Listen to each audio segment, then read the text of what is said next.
oficial. O sea, fueron tiempos muy difíciles, muy álgidos para la nación.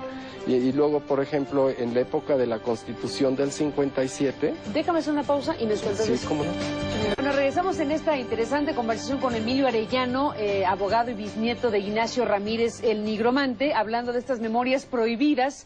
Pues sí, vaya que es la recuperación de una parte fundamental de la historia de México. Te quedaste en una parte de tu narración de lo que el nigromante pues hizo y aportó para la configuración del Estado mexicano liberal. Así es. De hecho, muchos desconocen todas sus aportaciones. Tú dices, el libro texto gratuito. Así es, la separación de la Iglesia y el Estado, porque vamos a llegar a las leyes de reforma y allí surge un dato impactante.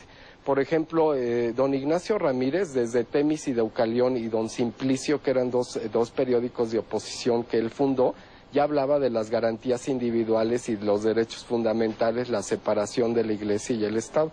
De hecho, su padre, Lino Ramírez, con Valentín Gómez Farías, en 1835, hizo las primeras leyes de reforma. Y el que las redactó era un jovencillo de 16 años, que era precisamente el escribano Ignacio Ramírez. Entonces, desde ese tiempo ya don Ignacio tenía precisa idea de lo que era la separación de la Iglesia y el Estado y la necesidad de realizarlos en México.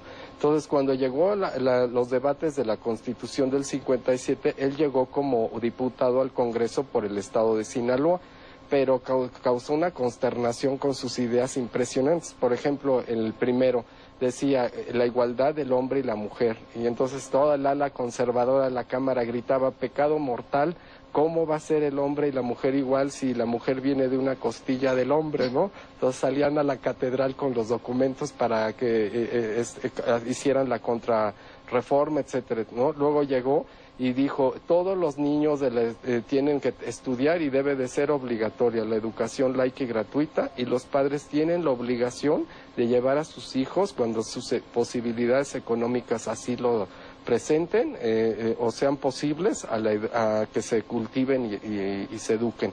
Y lo peor de todo fue cuando dijo, y la mujer tiene el mismo derecho del hombre de educarse. De hecho, si en ese tiempo no era ciudadana la mujer, entonces consideraba que si por lo menos la Constitución no le daba el grado de mujer a la mujer de ciudadana, por lo menos que fueran eruditas en todas las ciencias y maestras en la vida. Entonces él empujó muchísimo y sí se logró que estudiaran hombres y mujeres. En este libro, Emilio Arellano, donde se da a conocer lo que se extirpó, digamos, de la memoria nacional a partir de lo que acabas de decir, ¿qué es lo que te impacta más? ¿Qué revelación, qué asunto o situación hizo que Porfirio Díaz argumentara que pondrían en riesgo pues las condiciones de paz nacional, o no sé cuál sería la argumentación para censurar una biografía como la de Altamirano? Pues de hecho hay documentos muy fuertes en ese libro. Por ejemplo, la historia oficial, bueno, don Ignacio Ramírez, el nigromante, llegó a Veracruz en 1861, cuando estaba lo más álgido de las leyes de reforma. Entonces se iban a preparar el proyecto de las leyes de reforma y así se hizo, pero don Ignacio se opuso. Dijo, de ninguna manera, esto no está bien hecho. Los volvió a redactar, se le entregaron al presidente Juárez y los publicaron por el diario de ese tiempo, lo que se llamaría el diario oficial, Benito Juárez y Melchor Ocampo. Entonces la historia oficial, muy cómoda, dijo, pues fueron las leyes de reforma de Melchor Ocampo y de Benito Juárez, y no, el que la redactó, ahí vienen los textos. ¿La versión final? La versión final eran de don Ignacio Ramírez, pero Ignacio Ramírez desde la Constitución del 57 criticó muchísimo a Francisco Zarco y a José María Iglesias, eso que habían sido sus discípulos, y les dijo que le daba mucha vergüenza que la Constitución que habían redactado dijera, en el nombre de Dios, los mexicanos nos damos esta Constitución, y don Ignacio suprimió ese párrafo y dijo, el pueblo soberano mexicano se otorga esta Constitución, porque no podemos empezar a mandarnos los mexicanos con una carta magna diciendo mentiras. Así, entonces se armó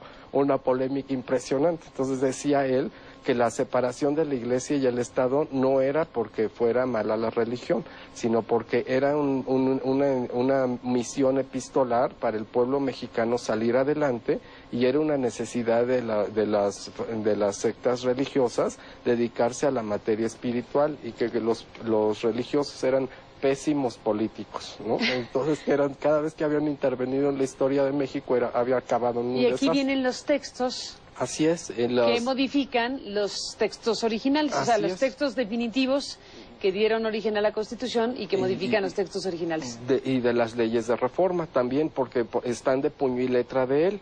Pero todavía lo que más llama la atención es la ingratitud, por ejemplo, de Porfirio Díaz en ese sentido, porque, por ejemplo, don Ignacio Ramírez, él lo apoyó siempre y lo consideró un gran amigo, etcétera, y ya después como que el poder generalmente los mantiene como en un limbo intelectual o algo, y ya obviamente Porfirio Díaz quería tranquilidad, ya no quería polémicas y ya se suprimieron.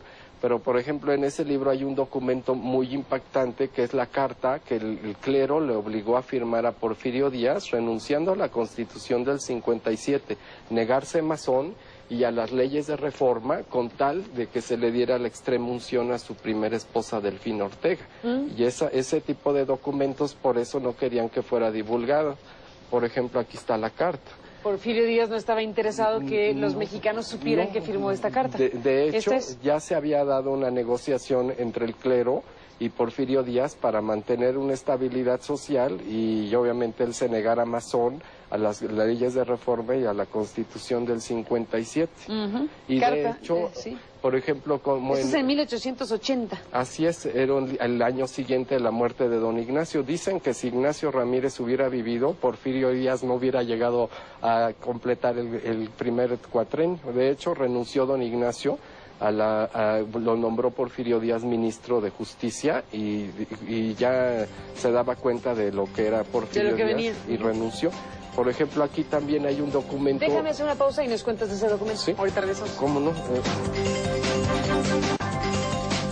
Bueno, regresamos con esta conversación. Ya se nos acabó el tiempo y bueno, nos va a faltar mucho para seguir escuchando a Emilio Arellano de estos hallazgos, no hallazgos, sino esta decisión de la familia del nigromante de las memorias prohibidas de Ignacio Ramírez. Nos ibas a contar una carta para ir cerrando, que nos muestra precisamente parte de cómo todavía, muchos años después, se le seguía rindiendo culto a Maximiliano. Incluso aquí había una esquela de defunción, bueno, se le hacían unas misas sagradas, etcétera, a este Maximiliano de Habsburgo, todavía después de 50 años de fallecido. Entonces había sectas todavía que lo consideraban en contra de los gobiernos constitucionales y legítimos de México. Consideraban todavía a Maximiliano de Habsburgo como emperador de México.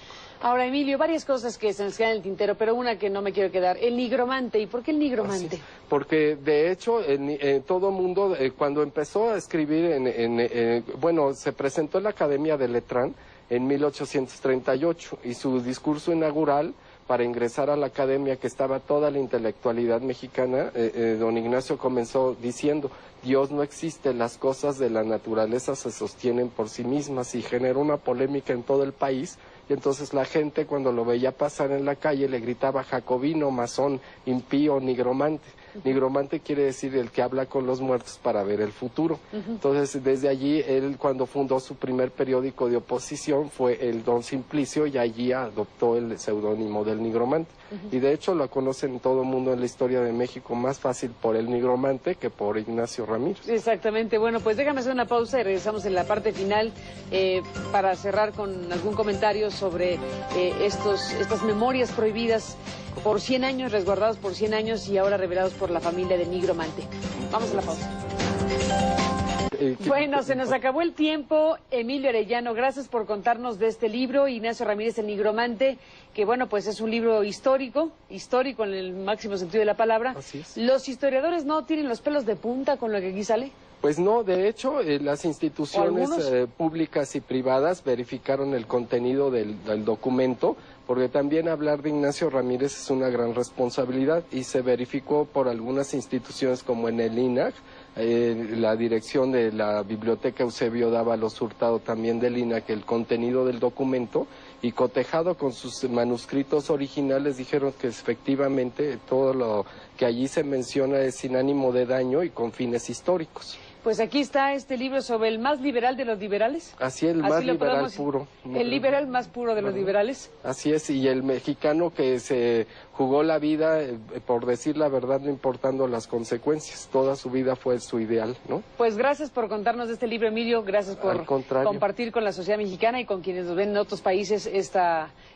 reseña, estas referencias del libro que se está distribuyendo por Editorial Planeta. Gracias por estar aquí. Gracias, te aprecio mucho la conversación. Qué honor tan grande estar aquí contigo. Muchas Igualmente, gracias. Emilio, gracias. Y bueno, pues con esto se acabó el tiempo. Pásela bien, descanse, buenas noches y le espero mañana.